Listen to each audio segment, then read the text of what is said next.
Hello, you wonderful people, and welcome to another episode of Not Too Comic Book. This being a show where I talk about TV shows that are adaptations of comic books. For today's episode, I'm going to talk about the series premiere of Daredevil Born Again. Great series premiere. A lot of really interesting things went down in this episode, so let's break it down. So, obviously, we catch up a little bit with Foggy, Karen, and Matt, and just see them kind of hanging out and just them talking about, obviously, how things have changed a lot, and obviously in Hell's Kitchen and stuff, what's there, what isn't there, and it's so interesting. They're kind of celebrating. There's also Cherry retiring, so there's a lot of stuff happening at once, and it's interesting because they had this newish client, Benny, that Foggy had stashed, and it's kind of said that Foggy would pick his place to be the place you would stash Benny. And his reasoning being he didn't tell Matt about like this guy was getting threatened and stuff, and it's like, well, why didn't you tell me about the threats? He's like, I didn't want, and honestly, I kind of didn't want it to be an excuse because at first I was like, has Matt already not been as Daredevil? Like, has he already kind of retired a bit? But I'm curious if it's a situation of at the very least maybe Matt hasn't suited up as often, and Foggy's like, life is good, and you're handling things as Matt Murdock versus handling things as Daredevil. So like, I just wanted you to be able to kind of continue to enjoy it because obviously Foggy's has a very he's always supported, well, not always, but obviously eventually grew to support Matt. It's the whole Daredevil thing, but I think for him, it's like you're happier. There's less reason for you to be Daredevil, so I didn't want this to be an excuse for you to have to suit up. But it turns out the whole thing was a diversion because Benny told Bullseye exactly where Foggy was, and Matt, by the time he got there, was too late. He'd already pulled the trigger. He wasn't just going after Foggy; he was going to kill Karen too. But like, I don't know if he had no more ammunition or whatever.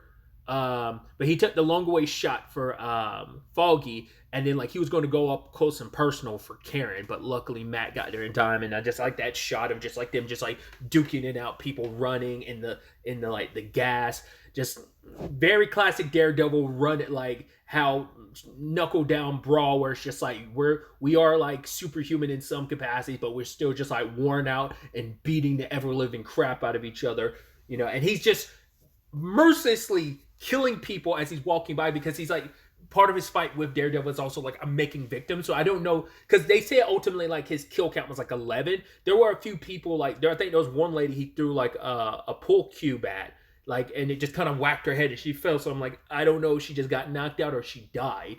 Like there was a few people he was just like tossing stuff at because I think he was trying to cause as much collateral. Either they were just ricochets, but it's like it's Bullseye. Like he counts for the ricochets. Hell, even Matt's using ricochets. Like they like bounce his staff, which I'm like, because obviously they've really enhanced like Matt. They make him like obviously he's swinging around with his batons now, with like the wiring of his batons, but.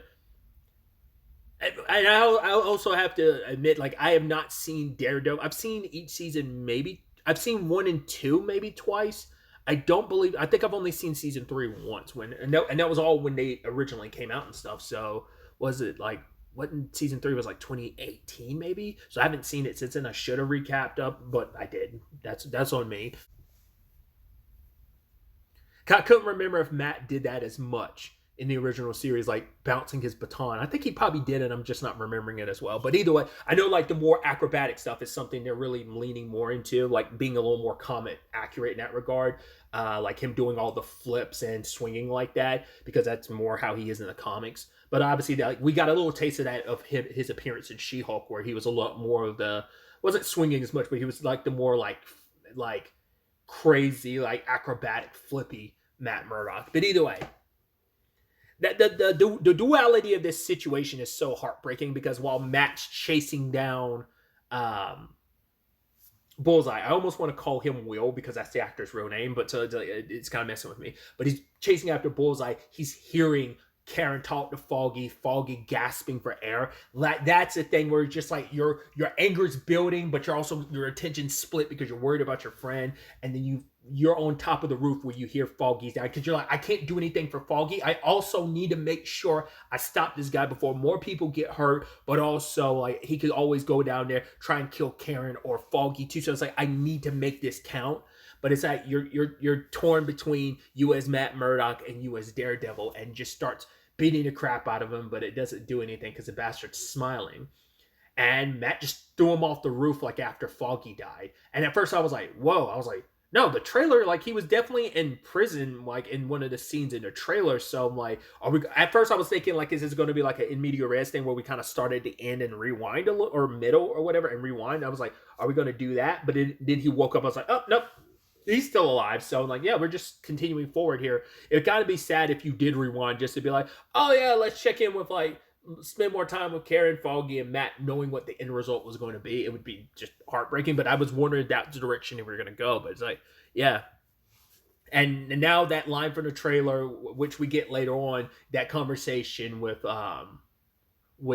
Fisk was there was a line that was crossed, and it's because his friend died, but also it's like he was in such a rage. Matt's one bad day away from like just killing someone, and he wasn't thinking about it. He tossed Bullseye, and it's like he probably could have maybe figured whether or not he'd survive that or not. Matt wasn't concerned about it. He just like, I'm pissed, you bastard. Tosses off the mask, and Cherry comes upstairs and sees him without the mask. It's like Matt, and it's like he knows, but it's like, I mean, he just retired, so are you really going to be in any position to like report on that? Plus, like, yo, his best, like, he saved some lives by stopping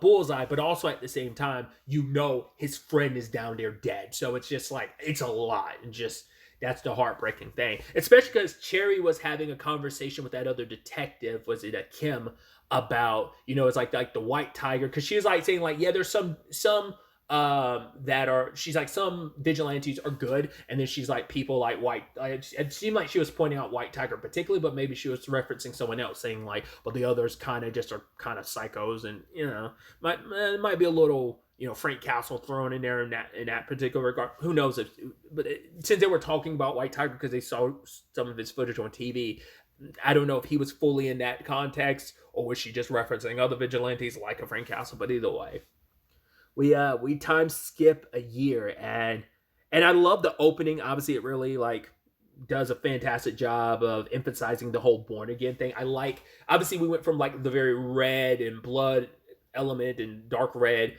of like the original opening. I really like this one being kind of made of stone, but like everything being broken, and then the last shot is just all the rubble forming back up to become Daredevil because you're being born again.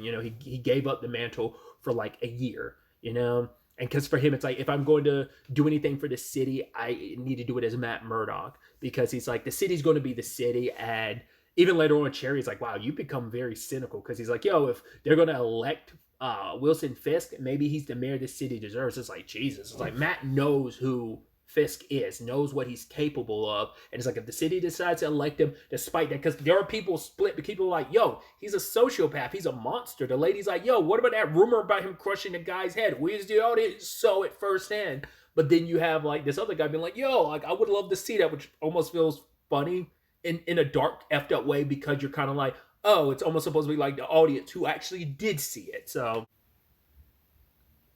Matt's also working with Kirsten, because the trailer kind of showed that he had a different love interest.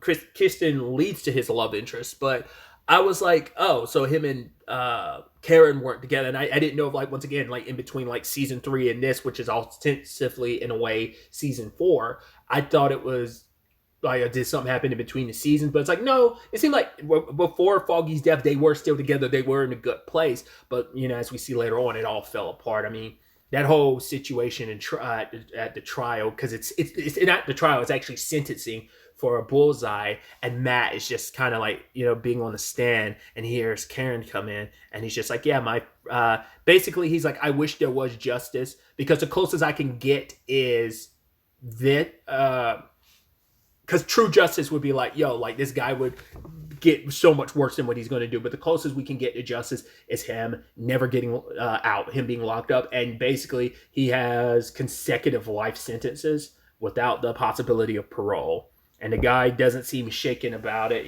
so he's going away. But then we catch up with Karen. She's in California, specifically San Francisco, which I'd almost wondered. I'm like, ooh, I wonder will she link up with Jennifer at any point in time, being in Cali, but who knows?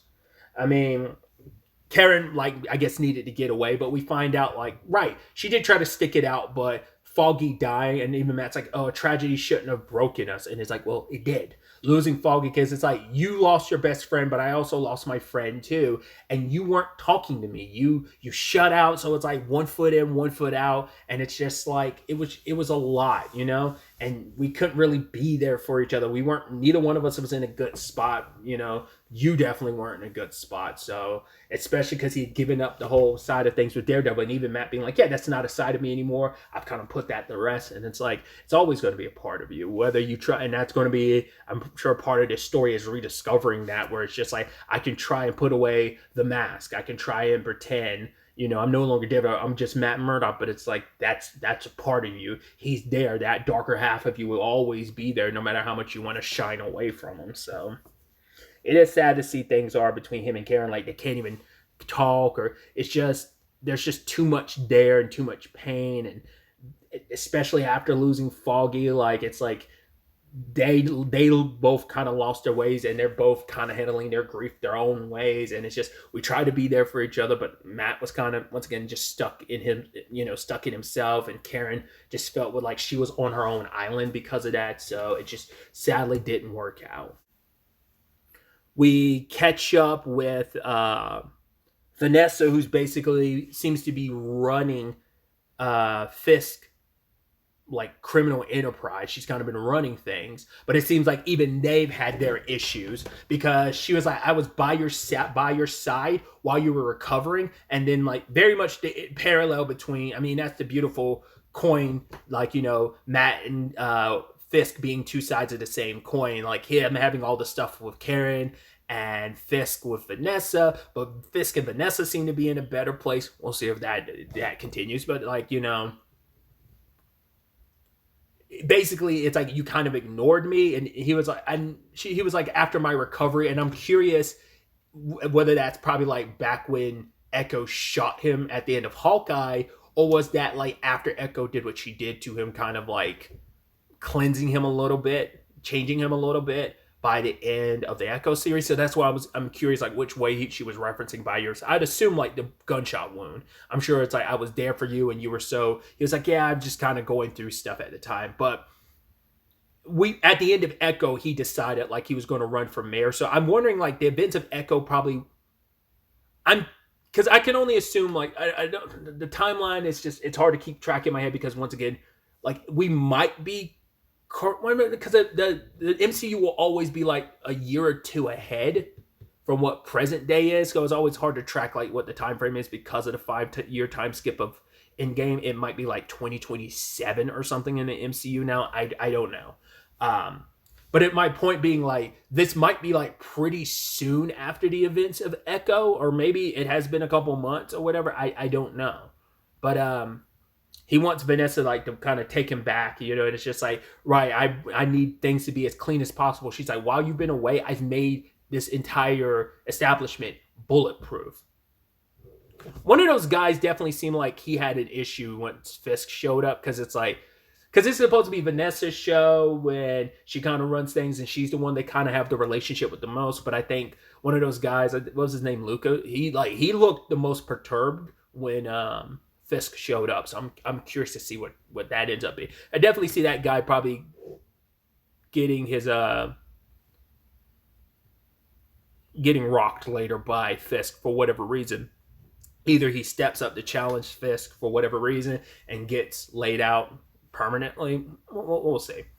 It feels like that could be a setup for something. But yeah, late runner to the race, but Fisk has decided to run. We got that dude Blake. Is it Daniel Blake? I believe. Daniel seems like an interesting character. I'm curious to see where that goes. Because he's all Team Fisk. He's like, yo, like, Mayor Fisk. He's like, that sounds like the coolest thing in the world. You're the shit, man. You get shit done. He seems very zealous, and he believes. And I'm curious to find out what his situation is.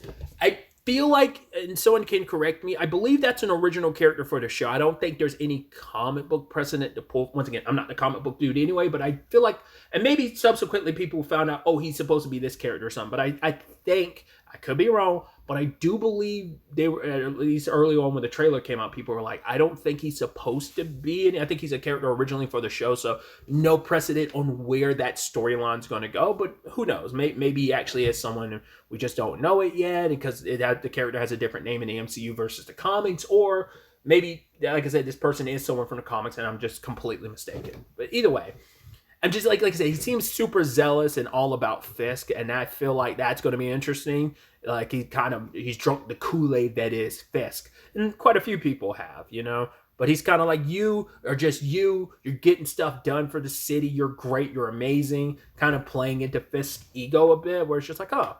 It's so interesting because him and Matt had that conversation later on about children, and it's like, oh, do you have any? He's like, no. And he's like, brings up the whole Echo situation. And I love that Matt's like, didn't she shoot you in the eye? And they both laugh like, ha ha ha ha. I'm like, oh, yeah, she did that. And it's kind of awkward. It's like, yeah, that one attempt at being somewhat of a parent kind of backfired. I mean, that's what happens when you manipulate someone into killing said pseudo-daughter's father, So there's that whole situation. I thought that was dope. And speaking of that sit down, I love that conversation between them. It's just like, right, two men who are both trying to put their darker halves behind them and try to be like, oh, I'm a new man. Once again, I do believe it's because of the situation with Echo. Like, she made him kind of follow a new path. He's like, yeah, I've been through something. And down that path, I became a new man. What about your darker half? And it's like, well, I put him aside. And I even love, he's like, yo, which side of you are talking to me? Like, the thread of like, he's like, I was raised to basically give people grace, the opportunity to grow and become better people. But he's also was like, I was also raised to believe in retribution. So if you ever want to step out of line, I will be there. And he's like, which are you, Matt Murdock or? But then Fisk was like, I'm coming down hard on vigilantes. It's like this city doesn't need that type of justice. He had the whole thing on TV where he's debating another candidate about it. Because he's like, basically your stance on vigilantism is registries and stuff like that. He's like, basically it's like, that's a band-aid. I am talking about the actual treatment, for the situation. And he's like, basically like, oh, the cops are kind of subsided, the good cops are kind of seen as ancillary. The bad cops, well, they don't care about there being vigilantes because it doesn't really stop them from doing what they're doing. But Fisk's whole perspective is like, because I'm coming down hard on vigilantes, can have people running around in silly costumes. And the fact is, if you step out of line, I will be there. And I love Matt's line just being like, oh, good thing we both understand. Good thing to know that we both understand each other, and just kind of leave it at that. But I thought that was, once again, even that line from the trailer that they used here too, from that scene of just, oh, it's not completely unpleasant to be around you, because they were happy to see each other. We haven't, despite everything. It's like, oh yeah, you did try to kill me for years. And it's like, oh, you tried to do the same thing. He's like, no. Matt's like, no. Incarcerate you? Yes. Beat you within 1 inch of your life? Didn't say that part, but yeah. I definitely remember that beatdown he gave to Fisk at the end of season 3. It's like beating him within 1 inch of his life. So yeah, I remember that. But yeah, you never cross that line until the whole bullseye situation. But he talks about it. It's like, right, you enjoy being up there, being kind of unrestricted. He's like, it's hard to fight our darker natures. It's hard for us to do that, and that's what this season is going to be about. Like I said, two sides of the same coin, each with their darker halves they're trying to bury. And it's like, is Fisk sincere in what he's trying to do? There's always going to be an ulterior motive for it, but it might be a thing of, much like Matt, he is trying to change legitimately, but there's always going to be that darker half of stuff kind of dragging you back. His darker half, Matt's darker half being Daredevil, dragging him back. So there is the attempt with Matt to have some light in his life. Kirsten kind of set him up. I did not expect that to be like an actual like dating thing. She said them because like the moment it's like, oh, she's like, the moment she was kind of cagey about the details of the case, and Matt's like, oh hi, like Kirsten said you need a lawyer. She's like, no, you said you needed a therapist. I was like, I didn't immediately take that as like, oh, she set us up. I was like, ooh, is she trying to force you to have therapy? I was like, oh, that's kind of. But it was like, no, it's meant to be a date thing. It's like, because she's like, Kristen's later on, like, come on, I'm very good at reading people. I can catch the vibe. So it does seem like obviously they do hit it off, and they kind of, despite their like initial kind of like things not being great, they kind of worked past the awkwardness and kind of went on a second date, kind of coffee date, and it worked out. So it's definitely going to be interesting to see where that goes. Whether or not this is the only, because like I remember in the trailer, I believe the only scene we really saw Karen in was at Bullseye's trial. So who knows if she's going to pop up more? Probably later on or sprinkled in throughout the season. Stuff might bring her back to New York specifically. I don't know. Because even Matt's like, I haven't been to Kel's kitchen. Probably after the whole Foggy thing, it's been less of a reason to go back, especially because like Josie's place was like their place, and it's like you're just going to be constantly reminded of it. So you probably avoid Kel's kitchen as much as possible. So I also do think it's interesting that he has Cherry as kind of like their in-house investigator, because Cherry like looked into Fisk for him, and it's just like, I thought it was interesting because he was like, don't worry about it. He was like, well, you know what? No, never mind. He was about to. I think for him, it's like there's that part of him that's just like right looking to Fisk more, but it's like no, whatever. Like I think for him it was because I think after that scene is when he ended up having a sit down with Fisk. He was almost probably like, no, don't worry about it. I'll hear it from the big man himself. It should, I guess it should have been obvious, but I guess I almost expected Fisk to already be mayor by the time this series started. I mean, granted, in pretty much in all intents and purposes he was, because he gets elected this episode. I'm curious to see what that does for him and Vanessa's relationship, especially because he's like, I know about Adam, and at first I was like, did she have a kid that you don't know about? She hid from you, or like, what's that about? It's like, and she said, don't kill him. I'm like, oh, I guess when you guys weren't in a good spot, she like had an affair, and he's like, yeah, I won't. You're like, oh god, that guy's dead. Oh, that poor bastard. That poor bastard is super dead, whoever he is. I wonder, is he going to be one of the people that they work with, or who is this Adam guy? I'm so curious about that. What that ends up, I mean, because you're like, oh, that guy is super dead. Fisk is definitely going to brutally murder that guy. And then he's going to try and keep it from Vanessa, but she's going to find out. The question then becomes like, well, what's her reaction going to be? Like, damn it, you told me you weren't going to do it, but I'm still sticking with you, or what? Because I'm sure like the whole mayoral thing is kind of like you have to, keep up appearances. So it's kind of like even though we might not vibe and like each other, we're kind of ride or die with each other because there's still love there, and it benefits both of us, because it's like she's going to keep the business running type of thing. He's going to, lead the city, try to cure the city, heal the city.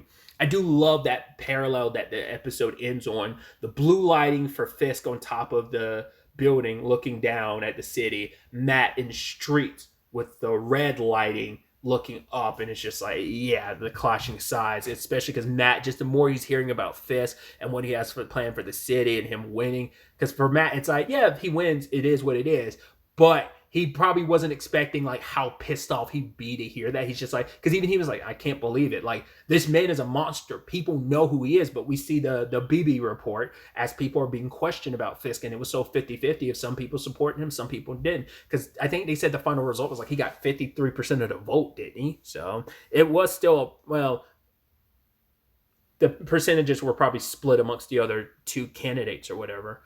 I think there was a report earlier in the episode after the year time skip, where it was kind of like, oh yeah, like 15 people stepped up, two councilmen, I think, and they were like one stand-up comedian, and someone has asked about it. They're like, the system is broken. I feel like that had to be like a wink and nod to the real world, because I'm like, once again, maybe it's just like, yo, I'm reading too much into it. I don't know if that's supposed to be like Marvel's wink and nod to like, oh yeah, like it's kind of crazy, like how like a TV reality star, I mean, yes, he's a businessman, but like most people associated Trump with the whole like the Apprentice thing, right? So like I guess it's also like no different from like Arnold running for mayor, for governor for California and winning. So it's like the whole like celebrity of it all. I think that was supposed to be kind of, I mean, there probably has been a comedian or a stand-up comedian or whatever that has probably run for like some form of office, whether it's like locally or federally, in the U.S. I'm sure it's happened. I'm just not aware of. So I once again, probably a thing I'm reading way, way, way too much into, but still. I've talked about this previously too. I'm curious to see what the structure of the show ends up being. Is it going to be very similar to the structure of the original show, which I feel like it probably would be? I've never seen Andor, but my understanding of Andor was that basically every couple episodes, like they were kind of basically mini arcs. So it's like, okay, these 3 episodes is an arc. This next 3 episodes is an arc, so on and so forth for like 4 chunks. So I'm curious, like if this is kind of done in a similar thing where like every 3 episodes. So it's like, okay, first 3 episodes is an arc. Episodes 4 through 6 is an arc. 7 through 9 are an arc. I'm curious if that's how that's going to work. Probably not. Like I said, it's probably going to fashion itself more like the original Daredevil series on Netflix, but we'll see. It's going to be interesting because there's a lot of threads to this where you're like, okay, how's this all going to work out? How is this all going to play together? Maybe next episode will give me more insight. Obviously, it's a 2 episode premiere, so I'm going to jump into episode 2 after this, but maybe that'll give me a better insight of like the structuring and pacing of the show, because there's a lot of threads set up, and it's like, what's up with the bullseye of it all? What is Punisher's role going to be in this? What about White Tiger? When are we going to get a proper introduction to Muse? Stuff like that. So we'll ultimately have to wait and see where the next episode takes us going forward with all of this. But really, that's all I wanted to talk about. Till the next time we meet, be happy, be safe, live life to the fullest, and enjoy it. Good day and goodbye.